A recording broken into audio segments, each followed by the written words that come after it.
ఇన్ని రోజులు ఒక ఎత్తు అయితే ఈ వారం 10 రోజులు ఒక ఎత్తు అనమాట. ఎందుకంటే ఇందిరమ్మ ఇల్లులు అనేది ప్రజలకు తొందరగా రావట్లేదన్న ఉద్దేశంలో ప్రజలైతే అసంతృప్తికి గురి కాకూడదన్న ఉద్దేశంలో భవనాల శాఖ మంత్రి పొంగులేటి శ్రీనివాస్ గారు అయితే కలెక్టర్కి అయితే ఆ లబ్ధిదారులని మీతోని ఎంత తొందరగా అయితే అంత తొందరగా సెలక్షన్ చేయండి అని చెప్పడం అనేది జరిగిందన్నమాట. ఎందుకంటే ఇప్పటికే చాలా వరకు డిలే అయింది. తెలంగాణలో మొన్నటి వరకు అయితే ఎన్నికల కోడ్ అనేది ఉందన్నమాట. దీని ద్వారానే కొంచెం చాలా వరకు లేట్ అయింది. కానీ ఇప్పుడు తెలంగాణలో అయితే ఎన్నికల కోడ్ పూర్తిగా అయితే అయిపోయిందన్నమాట. నాకు తెలిసినంత వరకు ఈ 3-4 రోజులలో కలెక్టర్లు అయితే లబ్ధిదారులను ఎంపిక చేసే అవకాశం అయితే ఉంది. ఎందుకంటే ఇప్పటికే డిలే అయింది కాబట్టి. ఇంకో విషయం ఏంటంటే నాకు తెలిసి ఈ లిస్టులు కూడా ఒక 10 రోజుల లోపే మన కళ్ళ ముందులకైతే ఈ లిస్టులు వచ్చే అవకాశం అయితే ఉంది.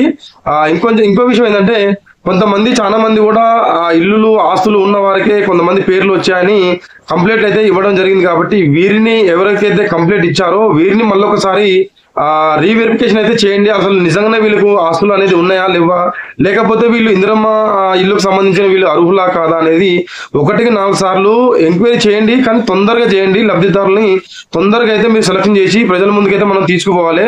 లిస్టులు అయితే రిలీజ్ కావచ్చు, కానీ ఇల్లులు మీ వరకు పూర్తిగా రానికైతే కొంచెం టైం అయితే పడుతుండొచ్చు. ఏదేమైనా సరే మనకు కావాల్సింది మన ఇల్లు వచ్చిందా రాలేదని మనకు తెలిస్తే చాలు. 1 నెల 2 నెలలు వెనక ముందు అనేది వచ్చినా పర్వాలేదు. ఇంకో విషయం ఏంటంటే ప్రతి పేద కుటుంబానికి కూడా ఇల్లు రావాలి. ఎందుకంటే ఈ మంత్రులు ఈ ఎమ్మెల్యేలు కానీ ఏదైనా సరే ఈ కలెక్టర్లు కానీ 1-4 సార్లు సెలక్షన్ చేయమని చెప్పి దీని గురించి అనమాట. ఎందుకంటే గతంలో కూడా కొంతమందికి ఇల్లులున్న వాళ్ళకు ఆస్తులున్న వాళ్ళకే వచ్చిందన్న ఈ ఆరోపణలు వచ్చాయి. కాబట్టి ఈసారి అలా కాకూడదు. పక్కగా పేద ప్రజలకే ఈ ఇల్లులు అనేది చెందాలి. కాబట్టి మంత్రులు అయితే అధికారులకైతే చాలా పకడ్బందీగా అయితే సూచించినట్టు తెలుస్తుంది అనమాట.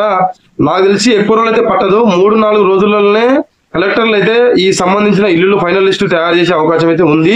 ఇంకో విషయం ఏంటంటే L2 వారికి అయితే ఖచ్చితంగా డబుల్ బెడ్రూమ్ వస్తుంది. కానీ అందరికి వస్తుందా రాదని చెప్పలేను. ఎందుకంటే ఈ లిస్టులు అనేది ఈ 2-3 రోజుల్లో రానుంది. మీ పేరు కూడా వస్తుందో రాదు అనేది చెక్ చేసుకోండి కంపల్సరీ. ఎక్కడో కాదు, ఏదైతే మనకు ఇందిరమ్మ వెబ్సైట్ ఉందో అదే వెబ్సైట్ లో మనకు చాలా క్లియర్ గా అయితే వాళ్ళు మెన్షన్ చేయడం జరుగుతుంది. ఒకవేళ గవర్నమెంట్ పెడితే ఈ సభ ఏదైతే మన సభలు పెట్టిరో అట్లా సభలు కూడా పెట్టొచ్చు, లేదంటే లిస్టుల రూపంలో కూడా జిహెచ్ఎంసీ ఆఫీసులలో కూడా పెట్టొచ్చు, లేదంటే వాళ్ళే ఈ లిస్టులు తయారు చేసి ఒక వెబ్సైట్ లో కూడా క్రియేట్ చేసి పెట్టొచ్చు మనం చెక్ చేసుకోనికి అనమాట. ఏదేమైనా ప్రతి ఒక్కరు కూడా చాలా ఈజీగా అనేది తెలుస్తుంది మీకు ఇల్లు వచ్చిందా రాలేదా. టెన్షన్ పడాల్సిన అవసరం అయితే లేదు.